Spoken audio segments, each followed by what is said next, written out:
வணக்கம். சின்ன குரூப் சேனலுக்கு உங்கள் அனைவரையும் அன்புடன் வரவேற்கின்றேன். இன்றைய ஆன்மீக தகவல் ஸ்ரீ அன்னை ஸ்ரீ பகவான் அரவிந்தர் பற்றிய தகவலை தான் நாம் பார்க்க போகின்றோம். அன்பர்கள் அனைவருடைய பிரார்த்தனையும் ஸ்ரீ அன்னை ஸ்ரீ பகவான் அரவிந்தர் திரு பாதங்களில் சமர்ப்பணம் செய்கின்றேன்.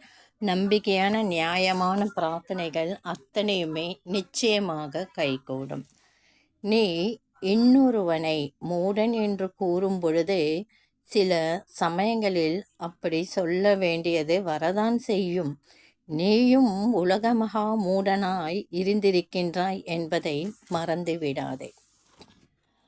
சில ஆண்டுகள் அநேகமாக நமது குழந்தைகள் எல்லோரும் சிறிய குழந்தைகளும் பெரிய குழந்தைகளும் தான் தங்களுடைய அன்றாட பேச்சில் எப்பொழுதும் கொச்சை வார்த்தைகளை பேசி வருகின்றார்கள்.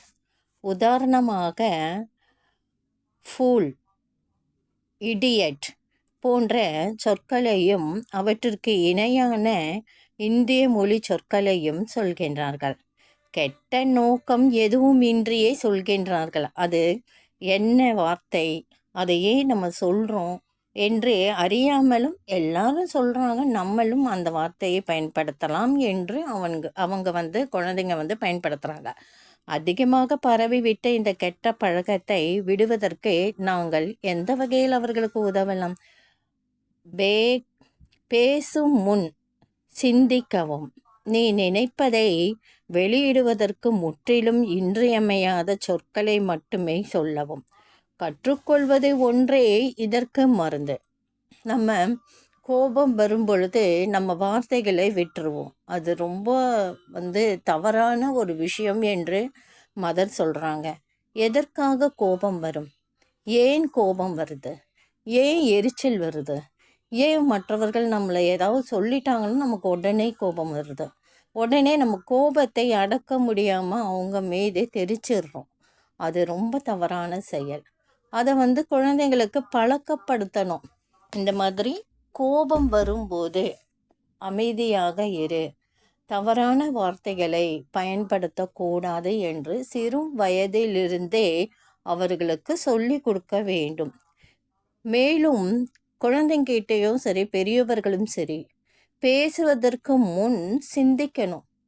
வாய் இருக்கேன்னு என்ன வேணும்னா பேசிடலாமா? கூடாது இல்லைங்களா? எப்பவுமே சிந்தனை வேண்டும். அடுத்தவர் மனம் புண்படும்படி நாம் பேசுவது தவறான ஒரு செயல். அதுவும் பாவம் தானே. ஒருவர் நம்மால் அவங்க மனசு கஷ்டப்படுறாங்க அப்படின்னு போதும்.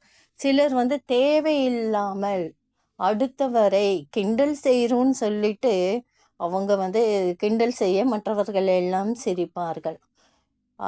அதுவுமே சபை கூட்டம் கல்யாணம் அந்த மாதிரி இதில் இப்போ கேட்டால் ஜாலி, கல்யாணத்தில் தானே நாங்கள் செய்கிறோம், இந்த டைமில் தானே ஒன்றா கூடுறோம், அப்புறம் எங்கே அவரவர் வேலையை பார்த்து போய் விடுகின்றோம் என்று அவங்க சொல்கிறாங்க. ஆனால் யாரை கிண்டல் செய்கின்றோமோ அந்த நபர் மனம் எப்படி வேதனை அடையும் என்பதை உணர்வது கிடையாது.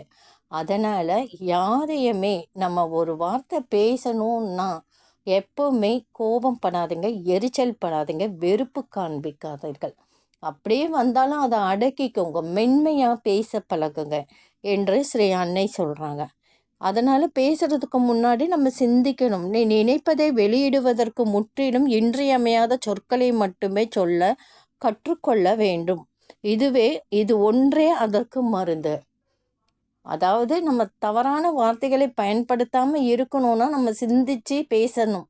அப்போ நம்ம எந்த வார்த்தையை சொல்லலாம், எந்த வார்த்தையை சொல்லக்கூடாது என்பதை நம்ம சிந்தித்து நம்ம பயன்படுத்தும் பொழுது யார் மனமும் புண்படாது.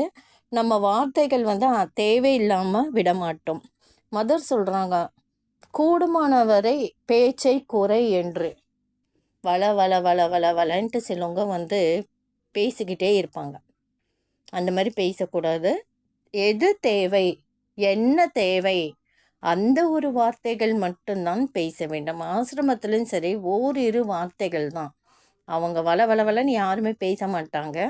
ஆசிரம ஊழியர்களும் சரி சாதகர்களும் சரி ஸ்ரீ அன்னைக்கிட்ட என்ன கேட்கணுமோ அந்த வார்த்தைகளை மட்டும்தான் கேட்பாங்க. அதே மாதிரி குரு அவங்க உபதேசம் பண்ணாலும் சரி, நம்ம கேட்ட கேள்விக்கு பதில் சொன்னாலும் சரி, நம்ம குறுக்க பேசக்கூடாது. இவங்கன்ட்டு இல்லை, எந்த மத குருவாக இருந்தாலும் அவங்க பேசும் பொழுது நம்ம கேட்டுக்கலாம்.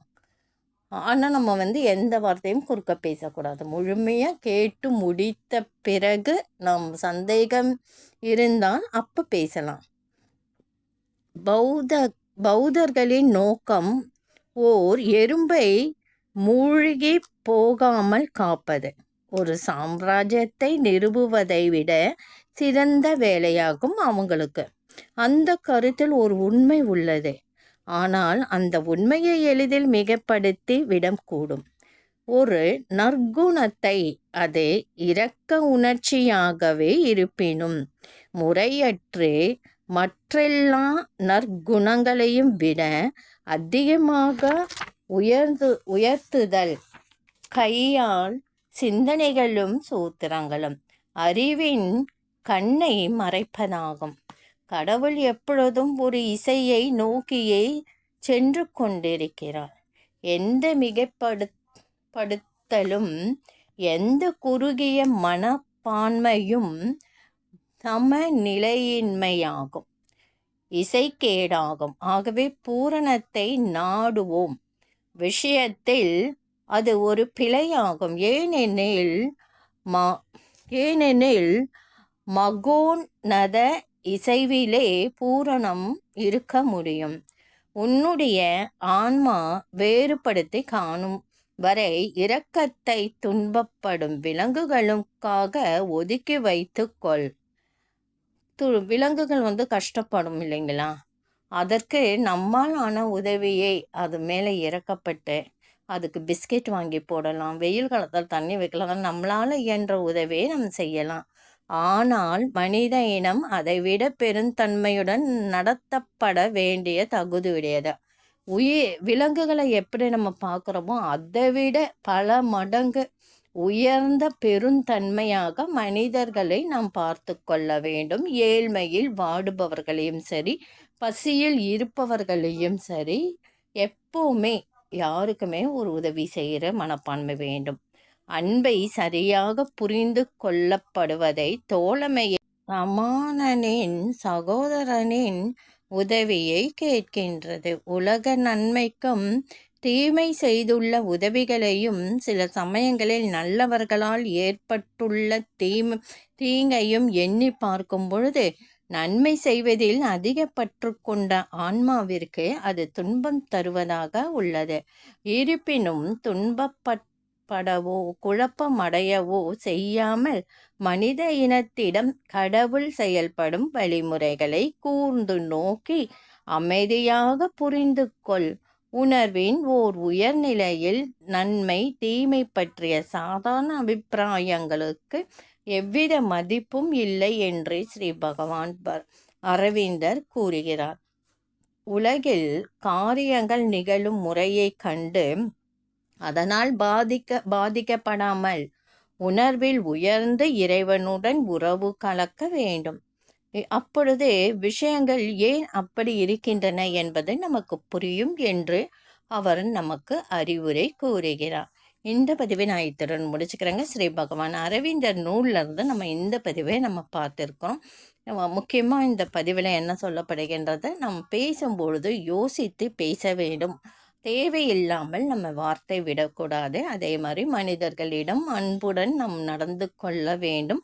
அவங்க மனம் கஷ்டப்படுற மாதிரி நம்ம நடக்கக்கூடாது என்பதை வலியுறுத்தி ஸ்ரீ பகவான் அரவிந்தர் இந்த பதிவில் சொல்லியிருக்கார்.